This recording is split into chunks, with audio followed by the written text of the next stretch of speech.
New year, new haircut, right? That's just the same old me, it's just a haircut. Welcome back to the channel, welcome back to the vlog. Happy New Year, hope you all had an amazing time. I did, family and friends for the whole 3 and a bit weeks, it was amazing. Yeah, welcome back, welcome to 2020. It's like really cold, like really cold. So I had planned on doing this video outside, but the weather's absolutely horrible outside and it's just not very nice. Look.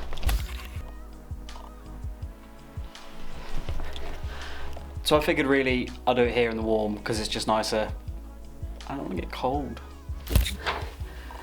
So January is very much about me getting ready for the week and the month and the year ahead. There's a whole stack of stuff going on. I was planning to not go back to do any kind of photography work, i.e. hands on cameras, until around about the 15th, 16th of January, but I've had 2 shoots come in at the last minute, which is awesome, but it does mean that I kind of start this week.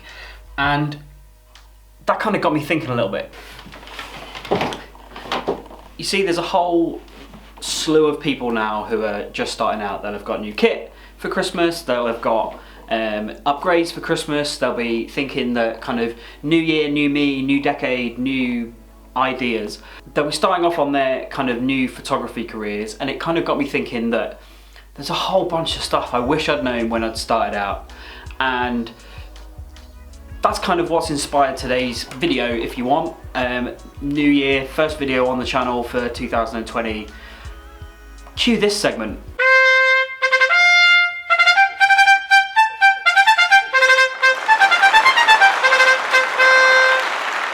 So I'm going to run through Ben's list of things that he wished he'd known when he started sports photography. Things I wish I'd known when I'd started sports photography. Now I've been shooting in sports, say maybe 5 years or so. There's a whole bunch of stuff that I did before I kind of went pro and full-time in the business, and before I really focused on like running and triathlon. So I've been kind of kicking around in sport for a little while, and there's a whole bunch of stuff I wish I'd known. Like, I wish I'd known that the niche that I was going into of like running photography and kind of fell racing and park runs is really busy as a niche. And lots of niches like that, lots of sports, lots of kind of areas that you're going to go into are actually way busier than you think with other photographers. It's really easy to slip into the trap of, well, I've got this brilliant idea and I shoot sports a different way, or, you know, I really want to kind of crack on and do this sport the way I want to shoot it. There's a whole host of other people who are in exactly the same position.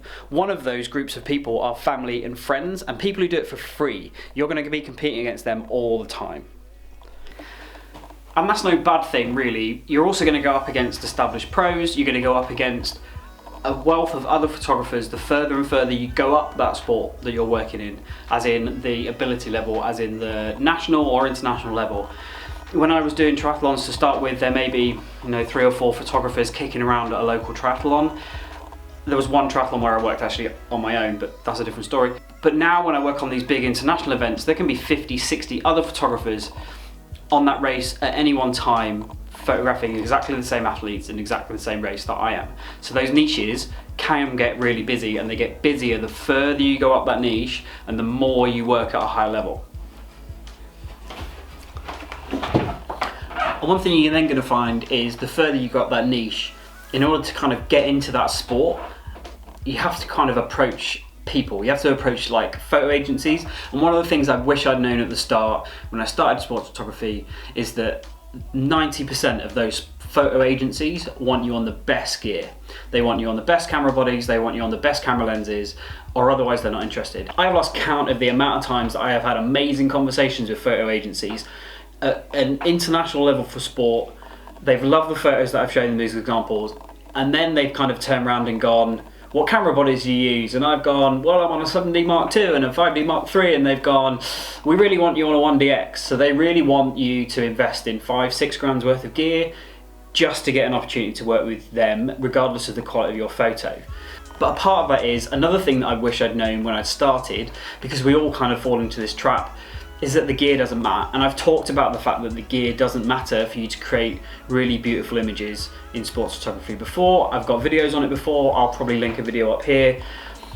the gear doesn't matter. You can craft really, really stunning photos without being on the top end kit. So don't feel like you've got to be constantly shooting on the best possible gear that you can afford and you need to break the bank in order to do it, because that's actually not the case.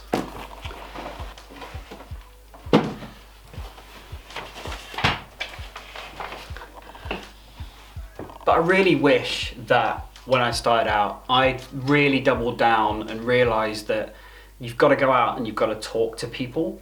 Like, I spent the first couple of months kind of feeling my way around a little bit, just trying to find stuff to do and things to shoot and races to go and kind of take pictures of.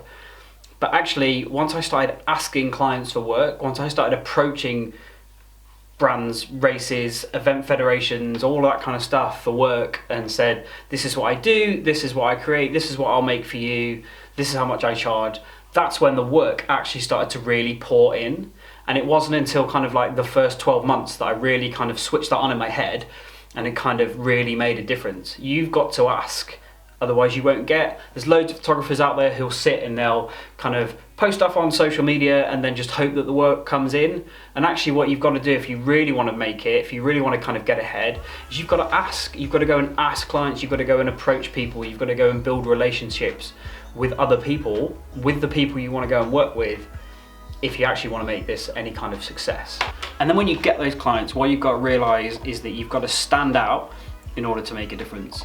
You can't just be the same as every other photographer at that event, at that sporting fixture, at that match, at that race, whatever it might be.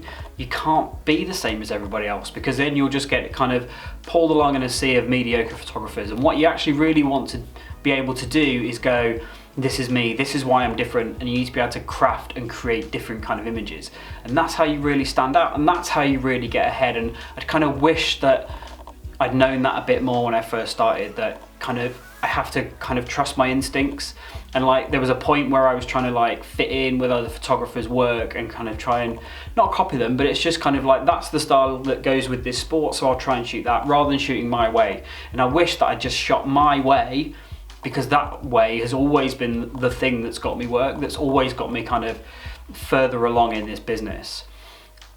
And that's an important thing to remember.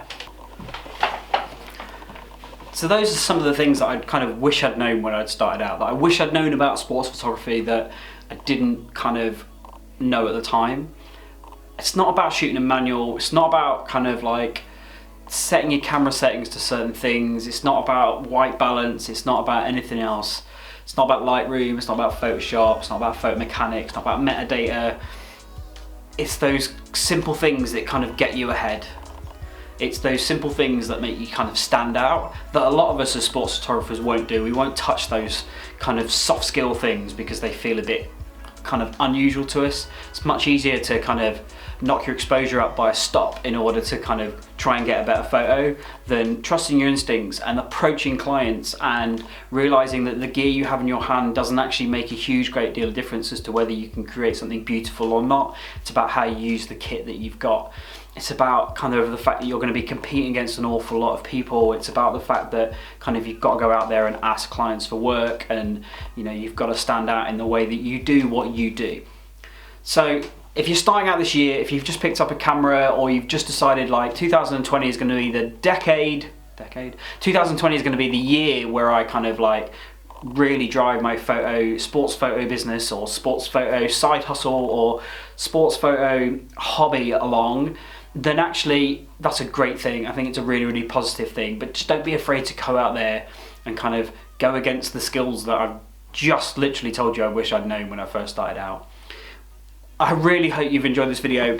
I'm going to really put a lot more time into YouTube this year. It's going to be a much bigger thing for me this year.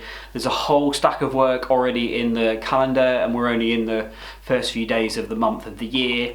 And I'm going to try and take you along to as much of that as I possibly can. I'm going to try and get as much behind the scenes stuff as I can get you, so that you can see exactly what it's like to be a sports photographer. And it's not about kind of glamour and glitz and all that kind of stuff, and actually it's about graft and hard work. And you know, yeah, I will drop my camera settings in at points, and I will show you how to do stuff in Lightroom and all that kind of stuff. Oh, while I remember, those of you that have submitted images for review, way back when I asked on a video about submitting images. There's been a whole ton of you that have done it. Thank you ever so much. I am going to get to that video. That's going to come later this month, kind of before I get into super busy time. And so stay tuned for that if you've submitted it. Hopefully I've replied to everybody on email. If I haven't replied to your email or I've missed it or whatever, don't worry, it's in there. I just didn't reply to a lot over Christmas because I was dead busy with kind of like family and friends and drinking and eating and all that kind of stuff. That video is coming, don't worry. If you haven't already, hit subscribe, hit like if you've liked this video, or dislike if you haven't liked this video, which I think is a bit unfortunate, but hit subscribe, hit like. If you haven't already, give me a follow on Instagram. It's usually where I kind of do most of my stuff.